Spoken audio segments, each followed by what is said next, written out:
Hello and welcome to episode 22 of series 3 of the Engaging Internal Comms podcast. This is the show for employee engagers and internal communicators who like to keep up to date with all that is new in our profession.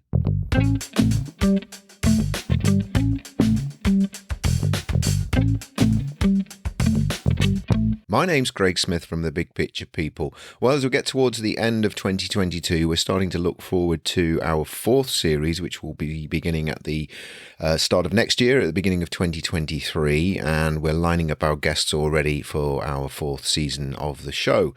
So, looking towards the end of this year, what we've got coming up in the next two episodes, so episode 23 of series 3, which is going out on the 22nd of November, is an interview with Emma Tucker from Temenos, and Emma is going to be telling us all about how we can connect internal communications and learning and development. Often a very strong link between the two in organizations, but making sure there's a strategic connection between the two can be really, really important. And then coming up the week, 2 weeks after that, on the 6th of December, I have a conversation with Douglas Spencer. Douglas is from Spencer Brenneman, and he's going to be telling us all about the relationship between internal communications and branding. So we've covered this a couple of times on the show, but I think it's one of those areas that often is really important. That branding is often seen as a marketing thing. It's often about logos and brand guidelines, whereas internal communications is obviously about making sure that we've got an aligned workforce delivering on our promises. And what he will be telling us about, Douglas will be telling us about how we can make sure there's that connection in place and how we can work between the two different specialities that are often seen as different, and how we can make sure that there's some joined up activity there. So that's a conversation that is going to be going out on episode 24 of this series on the 6th of December, as I said. Now, between now and the next episode, we are running another one of our free webinars for those of you who have colleagues or support colleagues who are involved in health and safety within the organization. And this can include in its broadest sense, this can be mental health, mental safety, rather than just physical health and safety issues. We're running another one of our free webinars, which is all about how we can transform the way that we communicate and train our people when it comes to things like health and safety. We often default to PowerPoint, and which is a great tool, but can often lead to a lot of death by PowerPoint. And what we're looking to do when we're delivering this type of communication training is to win hearts and minds. We want people to be fully engaged. We want them to actually carry out and believe in the things that we're talking to them about, and actually go away and change some of their habits and behavior. So we're going to be looking at how you can do that in your health and safety comms and training. So even if that's not something that you're directly involved in, there may be colleagues in the organization who you're supporting that you want to let them know. You may want to come along yourself and to see what you can pick up from that. So that event is running on the 17th of November. It's a Thursday afternoon. It's 3 o'clock UK time in the afternoon so 3 p.m. and that's on the 17th of November. As I said, if you want to sign up for that, if you go along to our website, thebigpicturepeople.co.uk, and go to our events tab, it's the second event that's listed on there. There's multiple dates. Actually, we've got dates in January and March next year if you can't make the November date, and we've also got some of our other free events on the same page that you can sign up for as well. So just as a close out for the introduction to this show, as I said, we're looking to season 4 of the podcast, looking to keep the podcast going, and we want lots of new and interesting guests. So if you know anyone who would like to nominate someone, obviously let them know if you are nominating them who would be potentially a good guest for the show. Please let us know. We're always looking for some ideas, fresh perspectives, different topics that we can bring to bear, just to keep the show as relevant and as interesting to our audience as possible. So if you've got anyone who you know or you'd like to be considered yourself, drop me an email at info@thebigpicturepeople.co.uk. So that's info@thebigpicturepeople.co.uk, and let me know, and we can get in touch with you and line up a preliminary chat. Okay, so that's enough of me. Let's go into this episode's interview. Whether you work in employee engagement or internal communications, it's likely that you are trying to create an engaging and motivating workplace that your employees want to be. However, current research has shown that about 1 in 4 employees are currently considering leaving their work, and this has a massive impact on the type of culture and performance that we get within our organisation. We're facing a huge war for talent at the moment where organizations are struggling to fill roles with suitably qualified people. So this is even more important than it has been maybe in previous years where there's been more supply than there has been demand for work for employees. So in today's interview, we're going to look at how we can create a highly motivating and engaging workplace. And our interviewee is going to talk us through 10 different factors that contribute towards that. They include things like clarity and the ability to have an understanding of what is expected of you within your role. Great communication, which obviously feeds into our roles for those of us who are involved in internal communications. Having a clear purpose and having a knowledge of the impact that we're having on our work and our clients and our colleagues. Opportunities for growth, training and development opportunities, reward and recognition, work-life balance, autonomy and empowerment, leadership and relationships all feed into creating a motivating and engaging place to work. So that's what we're going to look at in today's interview. And we're also going to look at the idea of organizational tenants. These are people who are with our organization. They kind of live there, they kind of work there, but they're not fully contributing to their full potential. And that is something that I certainly recognize from my corporate career. And I'm sure many of you will recognize those people within our organizations, without being disrespectful to them, who seem to get away with not always contributing as much as everyone else does within the organization. And we're going to look at ways that we can recognize those characteristics and also try to engage some of those people as well.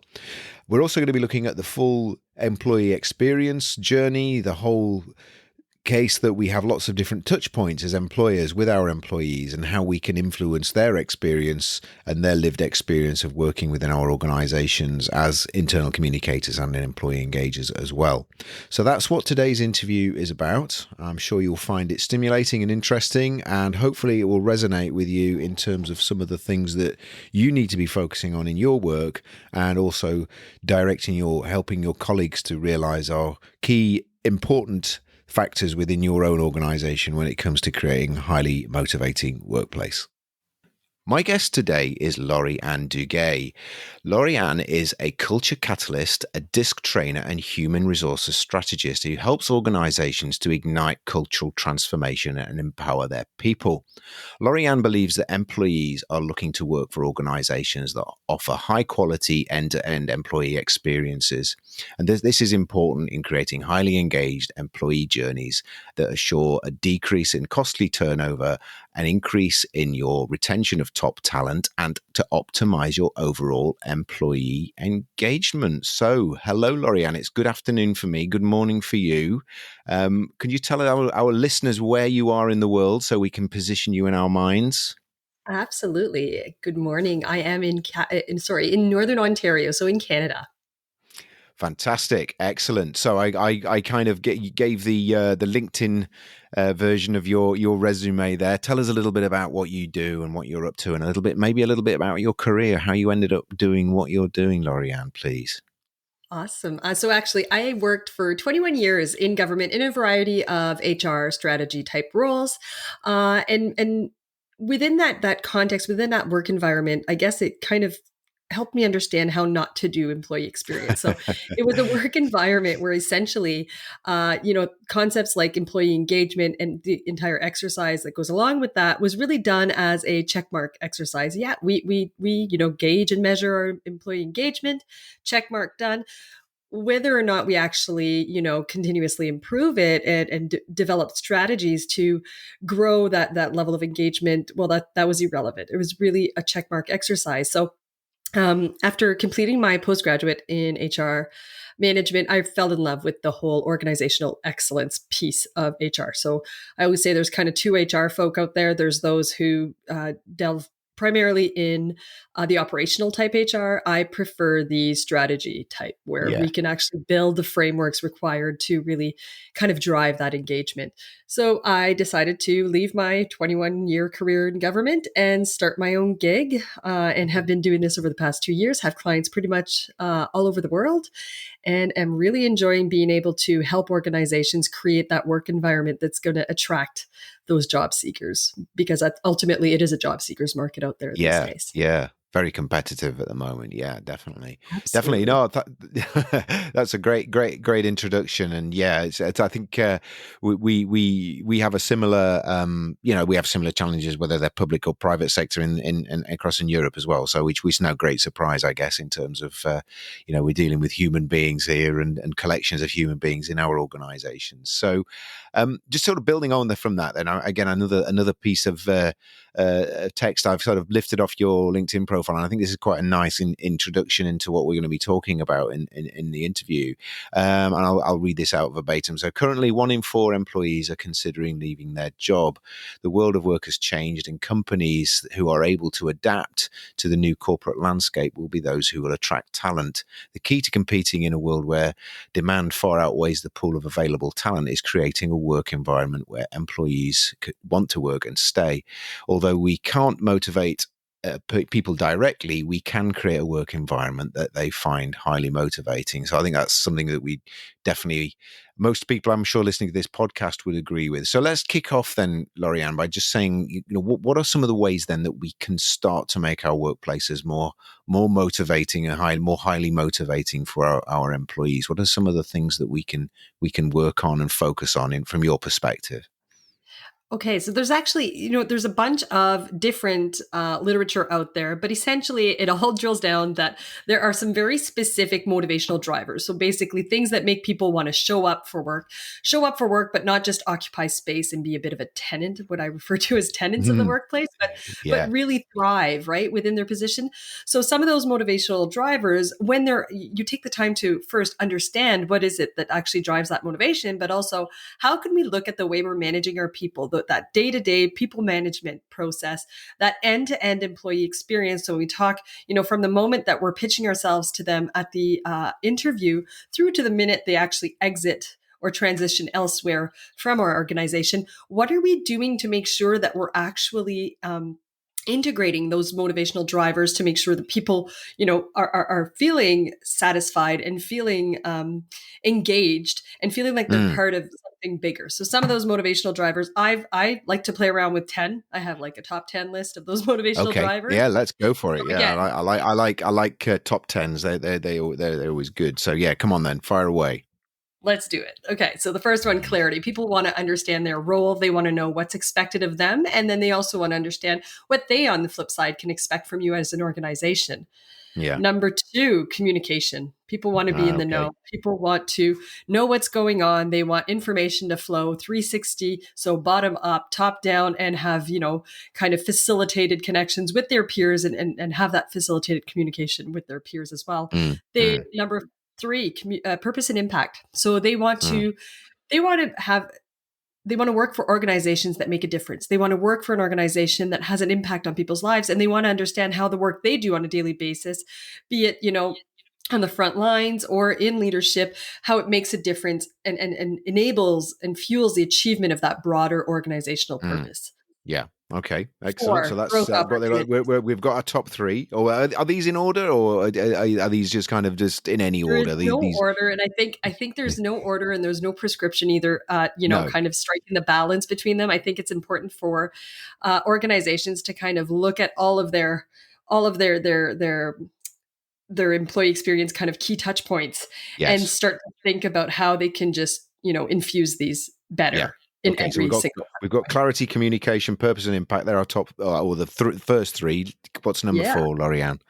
growth opportunities. So they want to know Okay. there's room to grow, right? Yeah. Nobody wants to work at a job where they know from the day one they'll be in that same position doing that same work in 10 Mm, years, mm. right? Yeah. Yep. Okay.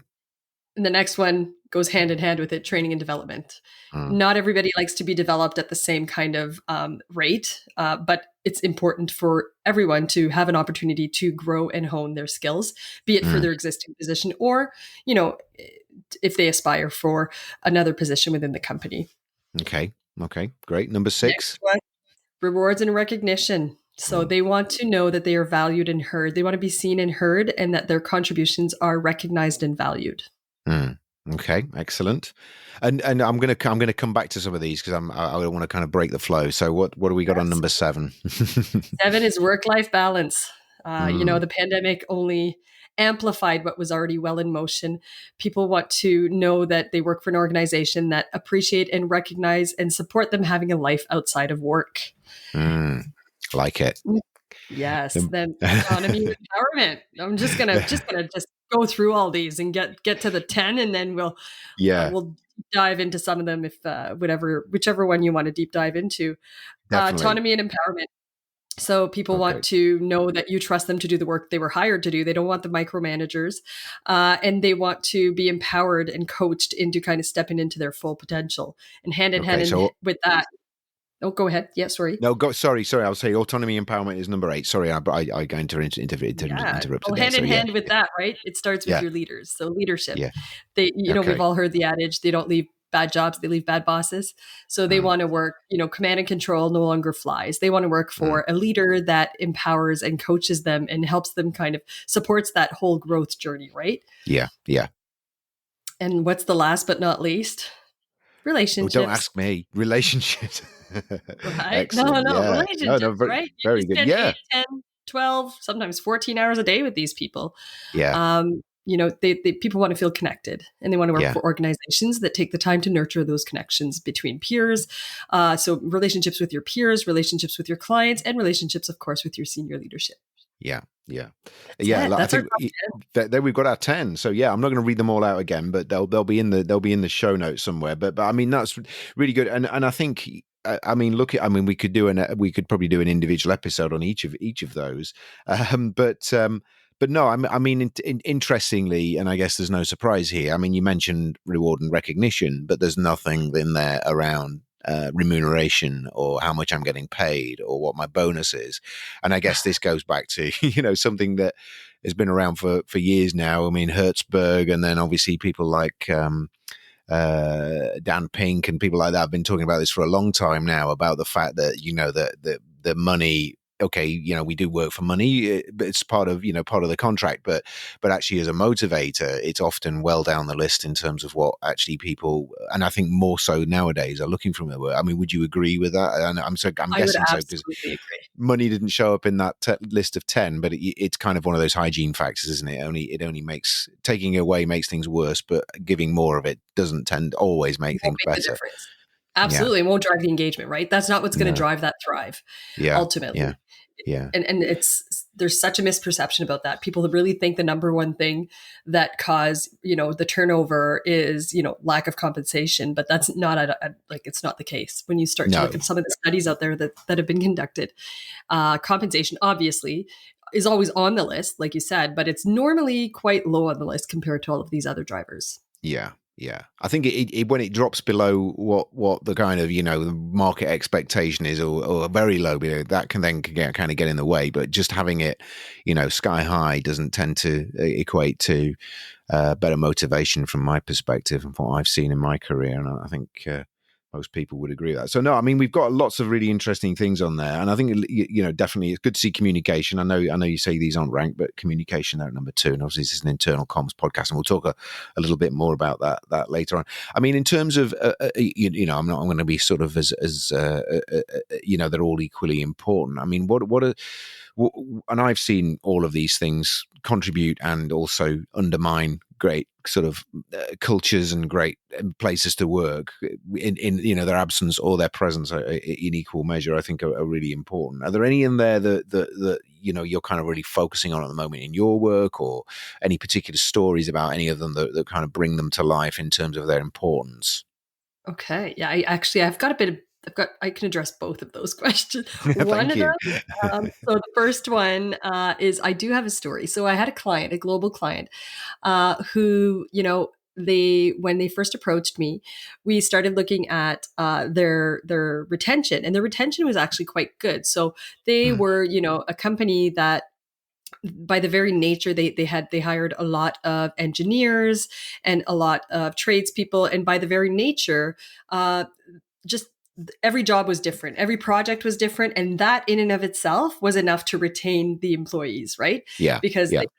they appreciated the variety of tasks, the variety of projects.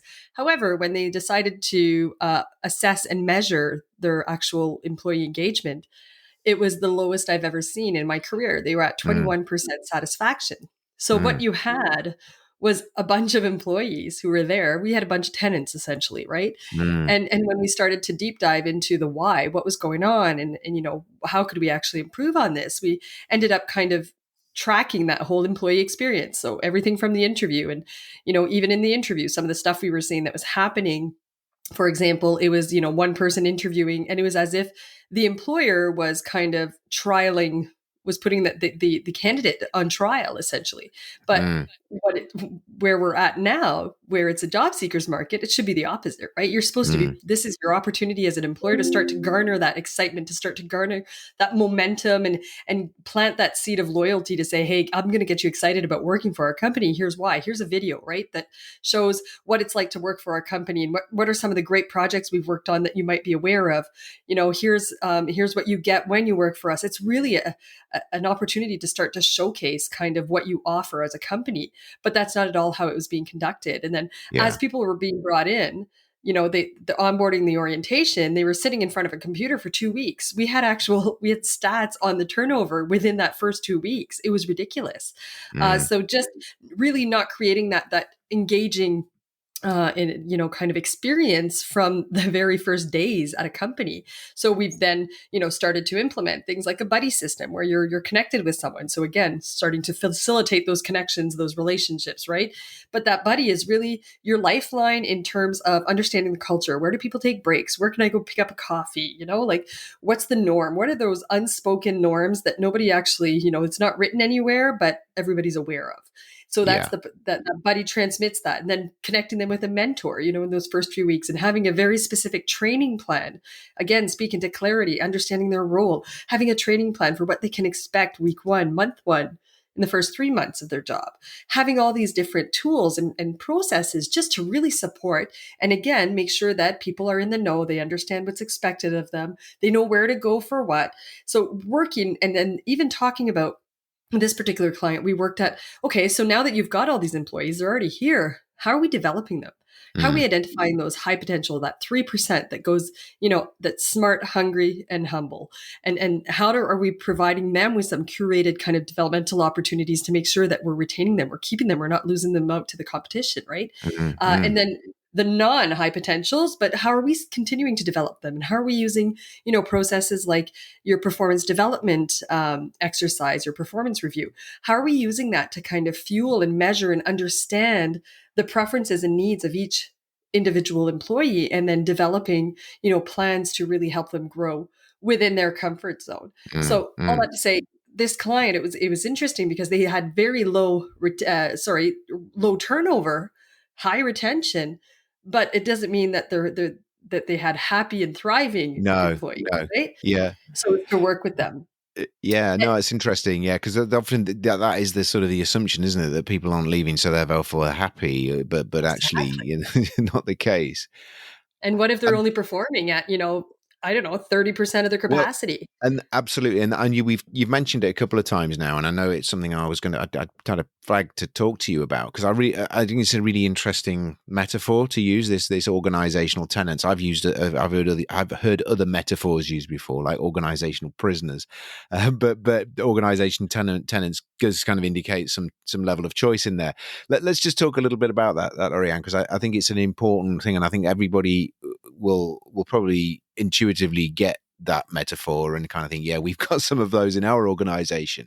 But just say a little bit more about who is an organizational tenant and why is that important and why should we care about that? Okay, so your organizational tenants, I would say I'm actually going to use a trending term, quiet quitter. I think they're Yeah. essentially synonymous. Basically, it's individuals who are showing up, they're occupying space, they're not doing much else, right? They're not Mm, taking on any extracurricular projects or activities or organizing any social functions within the work sphere. They're not going above and beyond. What's interesting is they're actually doing the strict minimum of their mm, requirements. So you can't actually intervene with disciplinary because they're really still kind of completing that strict minimum, that baseline standard.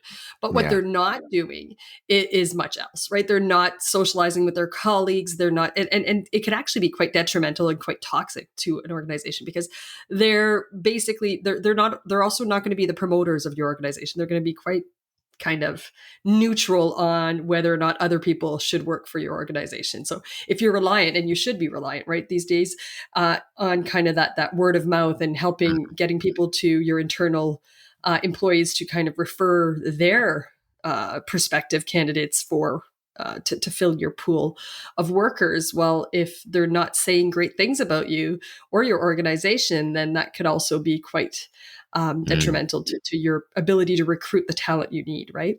Yeah.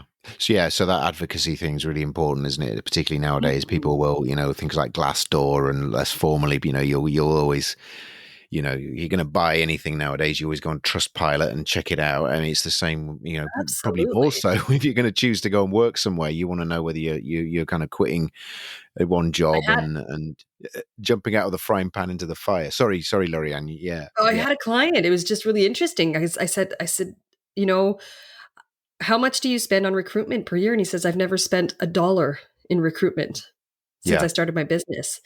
And I said, wow, so what's your secret sauce? And he says, good people know other good people. And he Mm, says, you treat them well and they'll speak well about your organization. And that in and of itself, is enough to fill my pipeline of prospective talent. And of I thought that course. was really interesting. So he actually encourages all of his employees. He doesn't even offer, like, some agencies will, or some organizations will offer a referral bonus. If you're able to refer someone who's a successful candidate, then you get kind of a bonus, which is certainly an option. But this particular employer, like, he does not offer any referral bonuses. He just really encourages his employees to, kind of speak about their experience as an employee at that organization. Yeah, which is the ultimate, the ultimate advocacy, isn't it? Because I'm doing it not because I'm getting $1,000 or whatever you're going to get for it. I'm doing it because I'll bask in the kudos of attracting you to come and work somewhere. It's a really good place to work. That's the Absolutely. ultimate Absolutely. endorsement, isn't it? Yeah, Absolutely. this idea of organizational talents. I mean, there's lots of, as I say, organization. I remember reading a kind of a white paper on this idea of the percentage of people. I mean, there can be an age demographic as well, and I always think, when I'm thinking back to my line management days, the people who were, and again, I don't want to generalize, but the people who were most challenging to motivate were sometimes people who, kind of they'd been there a long time. They'd kind Mhm. of seen a lot of people like me come and go, and kind of learn to keep their head down and you not get noticed, which is kind of was just a coping tactic. And also, we're kind of getting towards the time of their career where they didn't, they nominally anyway, they didn't think they wanted any of this, stuff that we talked about earlier Growth and around, development. Oh my challenge god. and yeah. Uh, That and was and my y- reality, like, at well, government. yeah. I And, When I and started, I remember going to meetings and having all of my colleagues around the table and bringing ideas and saying, "Hey, wondering if I've noticed this kind of ongoing challenge. How about we, kind of take this approach, blah, blah, blah."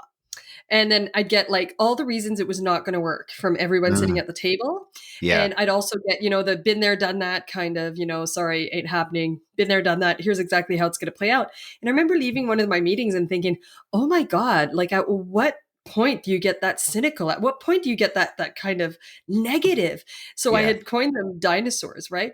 So I realized it's about at the 7 year mark. Because at yeah, those 7 yeah, years, yeah, I yeah, remember being at a meeting and I had become that person. yeah, We had some young blood, and then they were bringing some big ideas, and I suddenly thought I was being, helping them out by telling them all the reasons it would not play out that way and it wouldn't work. yeah, And I yeah. remember leaving the meeting and thinking, "Oh my god, I can't believe I've become one of them." And it's Yeah, I had a conversation with someone right after, and they said, I have something that's worked for me, and it's commit to loving it for 30 seconds. And I was like, what? She's like, yeah, just commit to loving whatever idea is presented, suspend all judgment, and commit to absolutely loving it. Think it is the best thing since sliced bread that's ever been presented to you.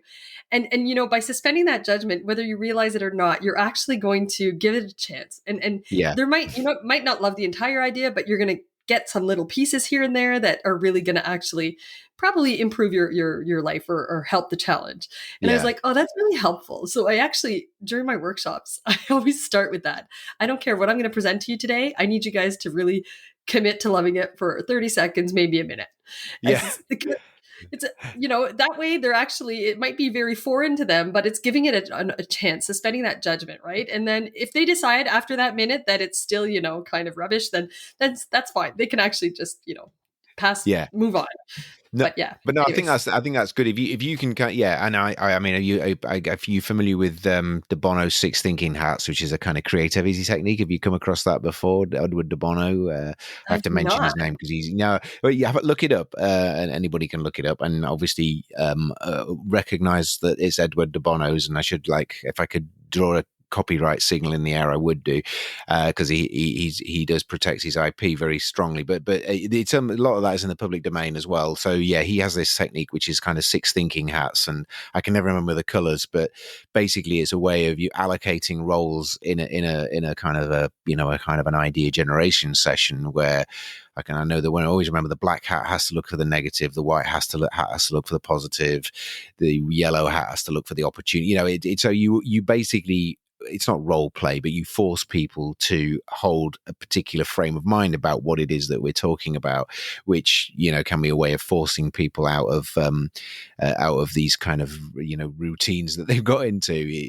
They have to be up for it, and they have to be kind of want to take part, of course, for it to work. But yeah, it's an interesting. But it's very much what you were saying. It's like suspend judgment. It's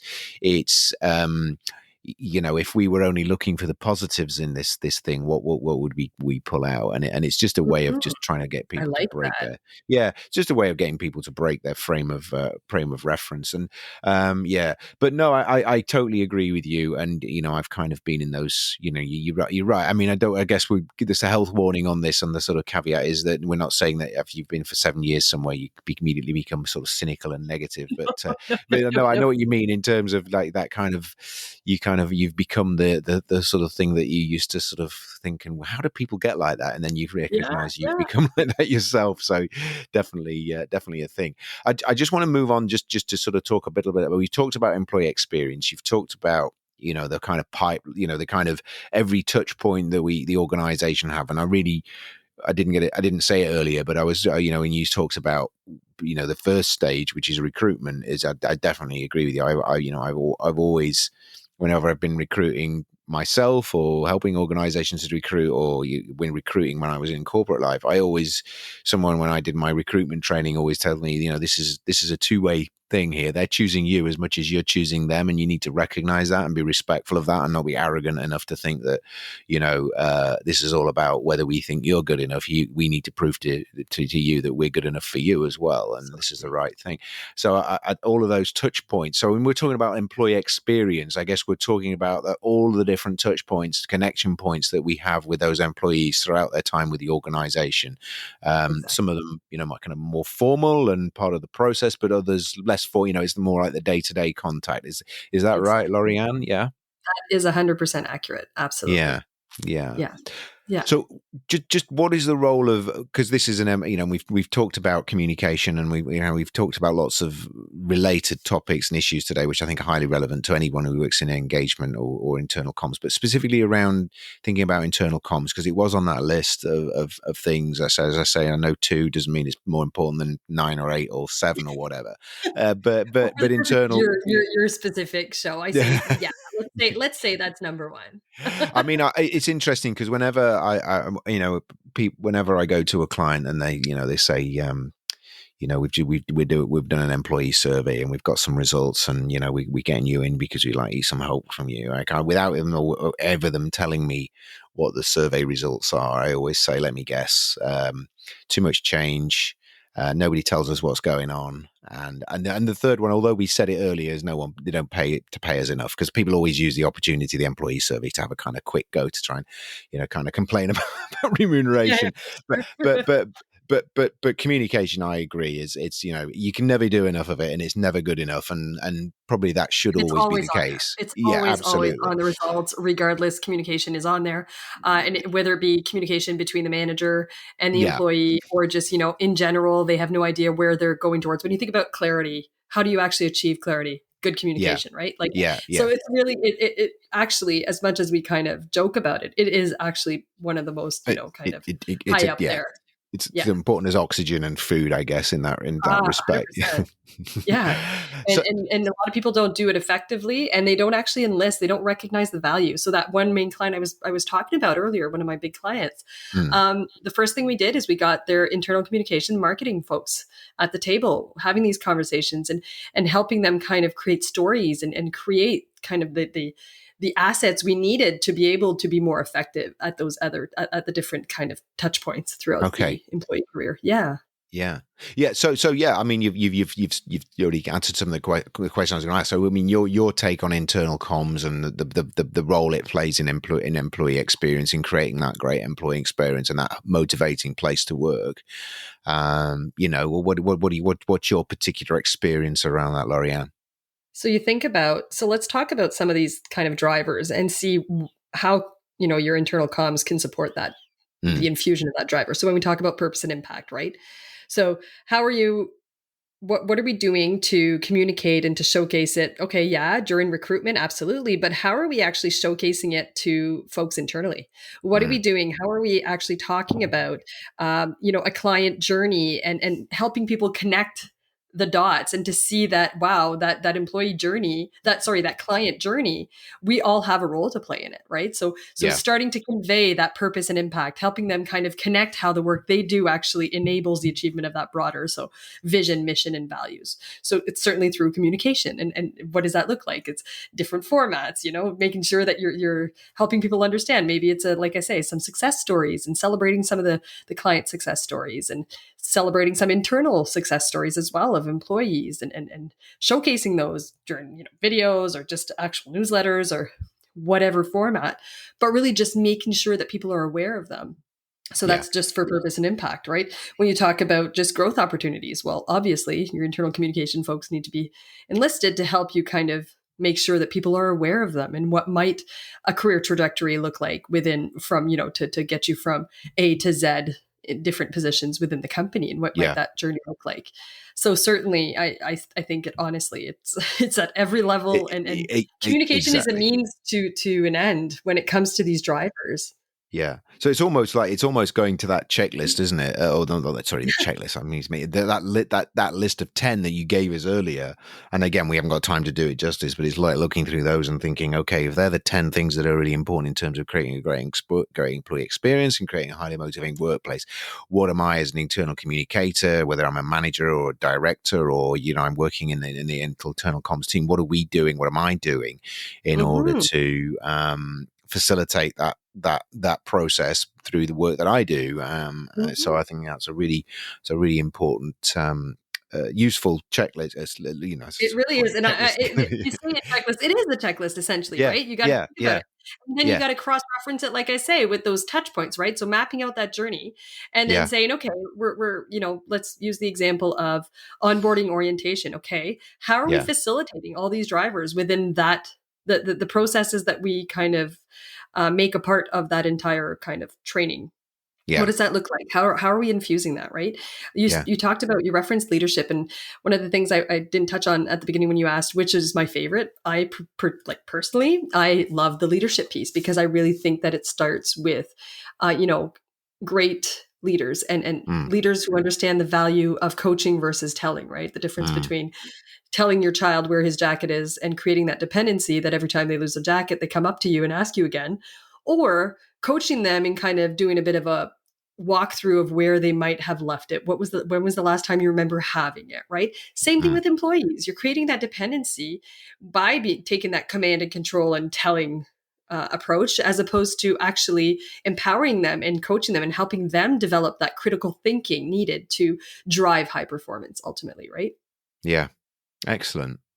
Excellent. Well, look, that has been a very, very interesting conversation. Very useful. I love your 10 points there, and I'm going to make sure we put those into the show notes so people can if they obviously when they're I actually listening, it's have an something infograph with all of them that that would be I'm fantastic. let me What I was share going to that. go Yeah. on to say, Lorianne, I'll cover that at the end actually. So yeah, let's maybe just skip what I was going to say. So I mean, just wrapping up, and what I wanted to say is thank you very much. I think that's been really, really useful, and I think what I've taken from that is though that kind of that list of 10 things that we should all be mindful of and thinking about when it comes to creating a great employee experience. I love your idea of organizational tenants. I think that will resonate with a lot of listeners, and that was kind of a vocabulary. And I think when you can start to, again, without stereotyping people and putting them in buckets, but actually sort of recognizing that behavior and what are we going to do to bring those people into the fold and stop them being like passive tenants and make them more active. But also the whole idea of the role of IC,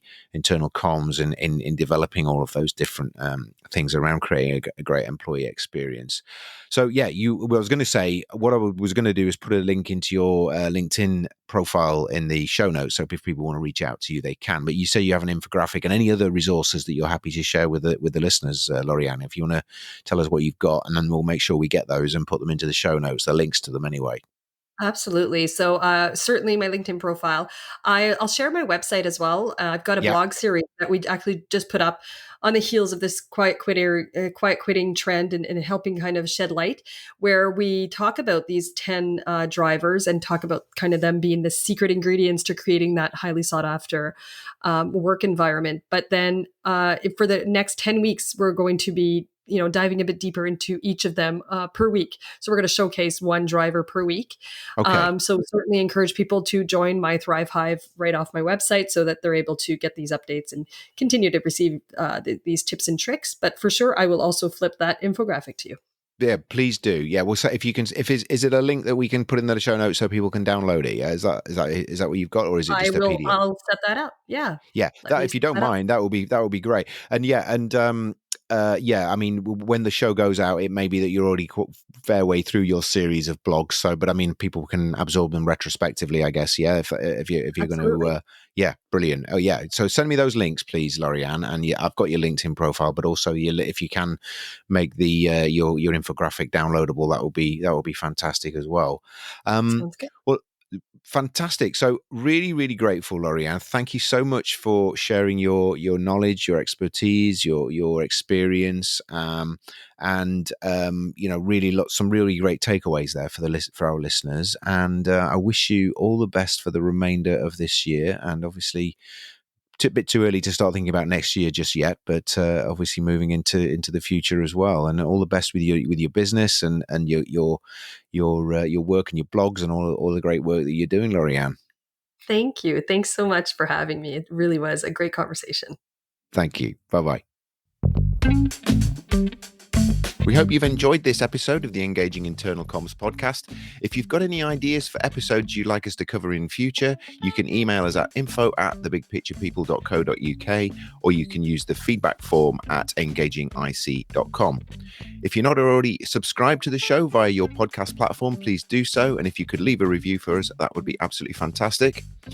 We have links to other episodes at engagingic.com. All of our previous episodes are available there. And if you're interested in our visual communication services, our big pictures, our learning maps, our explainer videos, and also our live graphic recording, please get in touch with us again at info@thebigpicturepeople.co.uk. Thank you.